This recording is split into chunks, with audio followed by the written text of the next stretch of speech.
एक समय की बात है, भगवान गौतम बुद्ध एक गांव में धर्म सभा को संबोधित कर रहे थे। लोग अपनी विभिन्न परेशानियों को लेकर उनके पास जाते और उसका हल लेकर खुशी खुशी वहां से लौटते।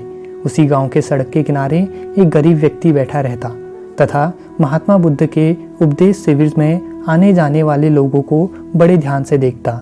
उसे बड़ा आश्चर्य होता कि लोग अंदर तो बड़े दुखी चेहरे लेकर जाते हैं, लेकिन जब वापस आते हैं तो बड़े खुश और प्रसन्न दिखाई देते हैं। उस गरीब को लगा कि क्यों ना वो भी अपनी समस्या को भगवान के समक्ष रखे।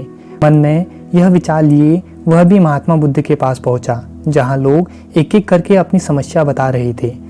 जब उसकी बारी आई, उसने महात्मा को प्रणाम करते हुए पूछा, भगवान, इस गांव में लगभग सभी लोग खुश और समृद्ध हैं, फिर मैं ही क्यों गरीब हूँ? इस पर महात्मा ने कहा, तुम गरीब और निर्धन इसलिए हो क्योंकि तुमने आज तक किसी को कुछ दिया ही नहीं। इस पर वह गरीब बड़ा आश्चर्यचकित हुआ और बोला, भगवान, मेरे पास भला दूसरों को देने के लिए क्या होगा? मेरा तो स्वयं का गुजारा बहुत मुश्किल से हो पाता है। महात्मा कुछ देर शांत रहे और बोले, तुम बड़े अज्ञानी हो। औरों के साथ बांटने के लिए ईश्वर ने तुम्हें बहुत कुछ दिया है, मुस्कुराहट दी है जिससे तुम लोगों में आशा का संचार कर सकते हो, मुख दिया है ताकि लोगों से दो मीठे शब्द बोल सके, उनकी प्रशंसा कर सके, दो हाथ दिए हैं लोगों की मदद कर सकें।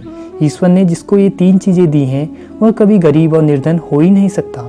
निर्धनता का विचार आदमी के मन में होता है, यह तो एक भ्रम है, इसे निकाल दो। कभी भी मन में निर्धनता का भाव उत्पन्न ना होने दो, गरीबी अपने आप दूर हो जाएगी।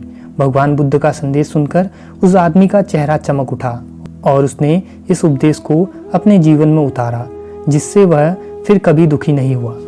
अगर आपको ये कहानी पसंद आई तो लाइक करें और ऐसी और कहानी सुनने के लिए सब्सक्राइब करें, शेयर करें। धन्यवाद।